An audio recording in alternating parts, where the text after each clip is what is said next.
video. This one's about 6 bands that totally defied opinion.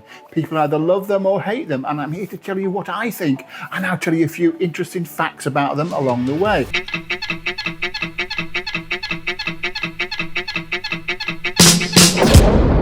And the first one is...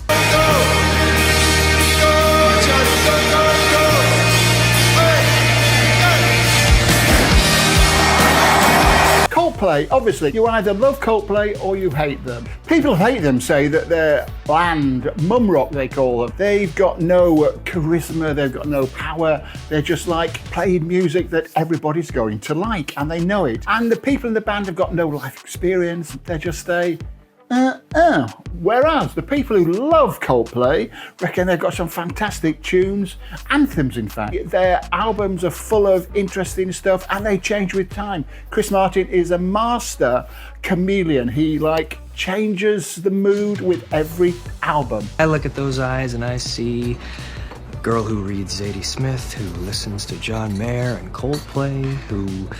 Basically, over time, Coldplay have embraced many different styles, but they've still had that ultimate core. Now, what do I think? Now, I'm not a huge Coldplay fan, I'll be perfectly honest. I was sort of put off them a bit because a lot of the stuff they come out with back in the day, back in when they first got started in 1998. So I was vaguely around then. They started basically in London, and I think they played their first gig in the Laurel Tree. And then there's this thing about, there was a promoter apparently in Camden Town who controlled the Camden Town scene, and he didn't like Coldplay and he wouldn't let them play. So they went to Dingwalls and they hired it and they put on their own show, and the rest is history. But I've since spoken to the person who ran the gigs at Dingwalls at the time, and I've spoken to various other people, and from what we can gather, that show was actually put on by a promotions company, quite a big one, called Metropolis, and I would imagine that Metropolis at the time used to do a lot of stuff for record companies. Like they used to put on showcase gigs. They used to do it at the 100 Club and Dingwalls, and I think that is what this gig was. So for a start, you see, you've got a false premise. You've got the underdog doing their own work, fighting against the music business, which is just not true, because from the start, Coldplay were very much a part of the music business, but it doesn't really get better. That's Coldplay. My thing is, if you like Coldplay, great, you enjoy Coldplay. If you don't like Coldplay, then just ignore them. And let's move on to the next band, which is a bit harder for me to talk about because it's The Doors.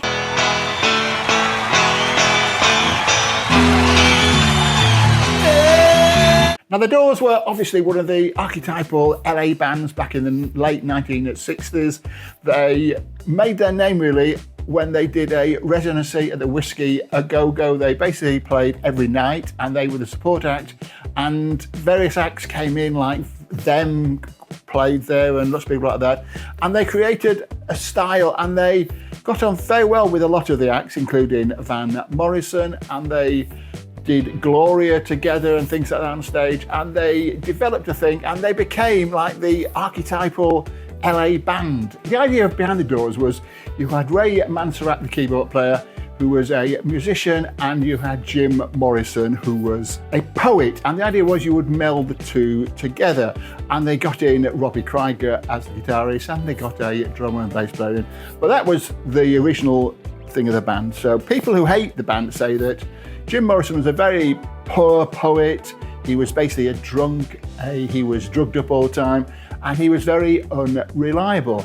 But the people who love The Doors say the band of the time. It was total poetry. It was like words that resonated with a generation. The music was different. It was exciting. It was new. Now, my take on it is, obviously, it's very hard not to like The Doors because they were a big part of my youth. Well, I say youth, I was probably, when all this was going on, the Whiskey A Go-Go, I was probably 13 or something, and I didn't know anything about it, obviously. But eventually their songs were played on the radio. We'd see them live on the Old Grey Whistle Test and occasionally other programmes of the type. People at the school really liked The Doors, and they were one of the bands that, obviously at the time, there was like the British scene, the Beatles, the Stones, etc., the Kinks, all these other things, and then we got little whispers in from the States, like bands like Spirit, The Doors, It's a Beautiful Day, Jefferson Airplane, all these things were like slightly out of our like radar, you know what I mean? And the Doors were part of that. And also I did put on Robbie Krieger many years later at the Roadhouse, and that was to be honest with you, he was a very nice chap and all that. He was quite old by this time. This is probably, 2008, something like that. And I can't remember a note he played. There were quite a lot of people there, and it was very loud. And that was basically it. So that was my experience with Robbie Krieger. But what do I think of the Doors? Yes, the Doors were of their time. They were exciting. But to me, they never really had the same excitement as something like, say, the Beatles or even they were, I don't know, there was something about them, the rebellious aspect of it was always amplified louder than the music for me, and I've never been one for that sort of thing. I let the music, somewhere in between, because the punk thing was all about that, so I don't know. For me, yeah, good, but you know. You know what I mean? And the next act we're going to talk about is the next band is the Eagles. And still those voices are calling from far away. Now, the Eagles are a funny one. People who don't like them just say they're over smooth, just style over substance. There's nothing in there, like oral wallpaper in effect, with a country edge to it. And apparently the members of the band are always having rows. I don't know anything about this because I don't know much about the Eagles. To be honest with you, I've always kept clear of the Eagles. My friend Ron Chisholm used to love them, used to go and see them every time they played in Britain.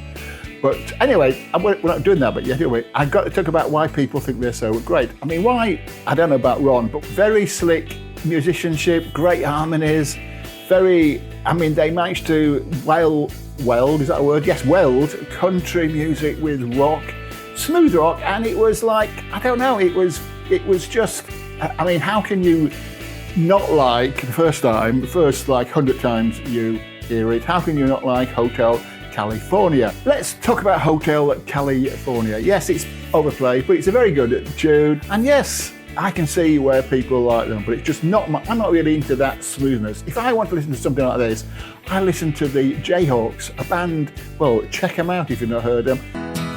Where have all my friends gone? They've all disappeared. To me, the Jayhawks are more my sort of Eagles-y thing, but not all the Jayhawk stuff, just like the good stuff. And the next band we're going to talk about is, before we get there, can I just say that if you're not subscribed, it would be a great help. And also as well, it would probably lead to world peace. If you could just subscribe, I've been told, I'm not supposed to talk about this, but I'm told that if everybody who watched my videos subscribed, then there would be world peace universally. So, not for me to say, but if you want world peace, then I think you should subscribe.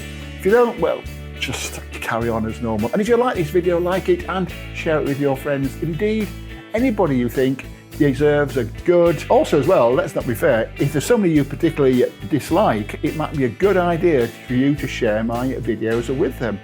Why should you suffer by yourself? That's what I say. And let's get back to music. And let's talk about U2. Why do people hate U2? Well,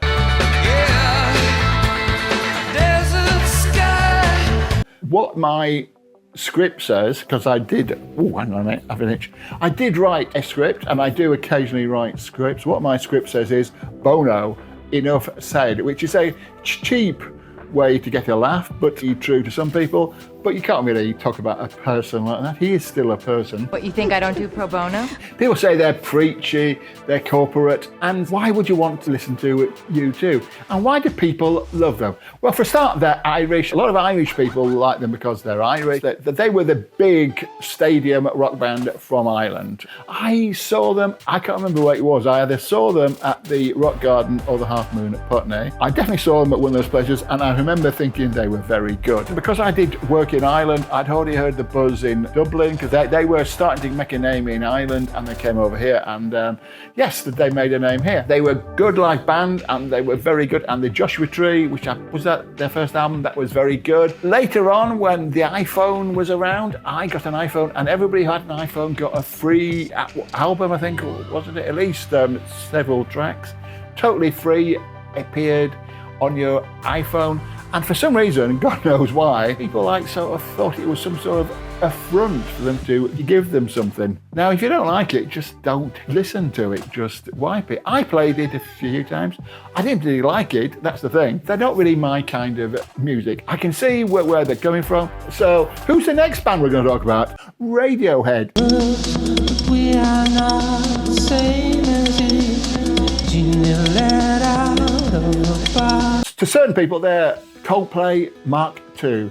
To me, I don't know. They were originally called something like This Friday Night or something. That's when they used to rehearse. Oh, by the way, I should have said this when I was talking about Coldplay, but Coldplay got their name from, it wasn't even their band name to start with. A friend of Chris Martin's had a band called Coldplay that weren't doing that well, and it was taken from a book of school poetry, apparently, and it's something to do with cold play, as in playing in the playground. They thought that Coldplay would be a better name than Starfish. He asked his friend whether he wouldn't mind if they stole the name, and he said, no, please do. It's fine with me. Now, Radiohead got their name from a song by Talking Heads. It's as simple as that. And Thom Yorke was the leader. And the reason why people don't like Radiohead is because it's like, I don't know, gloomy. It's like music for clever clogs. It's like hard to relate to. And basically, the main reason I think is because their fans can be a little smug. But why do you like Radiohead? Well, Thom Yorke is a tortured genius for a start. They're the voice of a generation. They were like, I don't know, they took Britpop and they redefined it and made it something that people, made their fans part of it. I mean, one of their albums, I think, after they left EMI, they basically had it on their own label, and you could download it for anything from naught to, I don't know, £1 million or whatever you wanted to pay. I don't think many people paid £1 million, so I'd imagine quite a few paid zero, but I believe the average was something like £10, so there you go. What do I think about Radiohead? I mean, the thing about Creep, I quite like Creep. I wish I was special.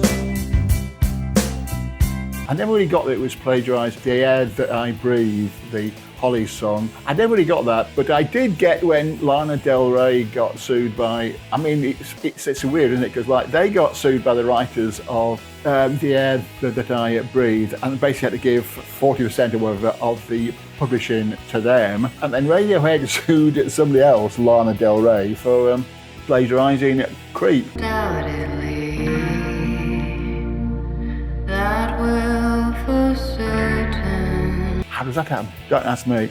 But it's all music business stuff. To do this video, I've listened to all these bands at great length. Well, I say great length, I've listened to probably an average of 20 tracks for each band, just to reacquaint me, because some of them I already knew, others I didn't particularly know that well. And to be honest with you, when it was playing, I put them on my iPhone on random play. I would ask Siri, I'm not going to do it now because it'll activate my phone, who's playing now? And quite often the ones I liked were Radiohead. So I'll just say that and leave it at that. And who's the next band then? We're getting through this, aren't we, at a pace? Are we? I don't know. You tell me. Anyway, that's it. Yeah, comment if you disagree with anything I say, and I'm sure that many people will, in fact most people will, then please comment down below and let me know what you think. And in the meantime, we're going to have a real go at the next band, who are, big surprise, the last band we're going to talk about are the Rolling Stones.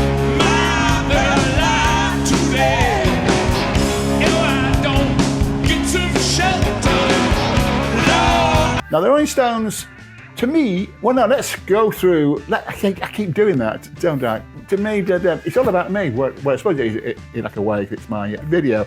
But why do people really like the Rolling Stones? Well, they're obviously the greatest rock and roll band of all time. Back in the early 1960s, you're either a Beatles fan or a Rolling Stones fan. I actually like both, to be honest, more the Beatles possibly than the Rolling Stones, because the Rolling Stones always came across as this like rebellious, like, you know, oh, we're so rebellious, and Keith Richards and all that, and oh, he's so out of his head all the time, blah, blah, blah, blah, blah, and all that sort of stuff. And it's all, and we know they're just middle-class boys who probably voted Conservative. And people don't like them because they're basically phony. They sort of like were pretty good when they started, but they developed into this corporate. They're still going now. Mick Jagger is a very funny looking 80-year-old, and everyone's now going to say, oh, you're just jealous because you're a fat old git and you're 10 years younger than him, which is probably true. The idea of going to see the Rolling Stones now is just, I would not walk across if they played in the pub, which is basically, I can see now, the Churchill Tavern, Ramsgate, I can see it now out my window. If they played in there and I was told about it, if there's something good on the TV, I'd probably stay and watch that, because I've got no enticing or appealing about watching a bunch of 80-year-olds. And let's face it, personally, I think they sort of like lost it. When I heard, and I can't remember when this was, but when I heard they're moving their business, I mean, they always were tax exiles, which again gets up my goat, because they basically have got more money than they will ever spend. And yet, it's like they've always been tax exiles. They moved their business from the United States to Mexico to save on, I don't know, to save wage costs and stuff. It's just pathetic. And that to me is not in no way rock and roll. And I believe this is the thing about this whole video actually. No matter how much time you spend on the music, if you're not a rock and roll person, then you will never make rock and roll music. If our Lord wasn't testing us, how would you account for the proliferation these days of this obscene rock and roll music? Don't get me wrong, the Rolling Stones have made some great music.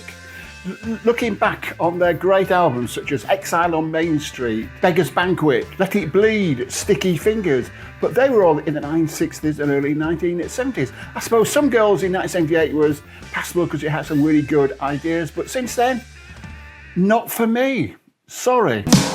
Don't get angry with me. I never caused you no pain. So thanks for watching.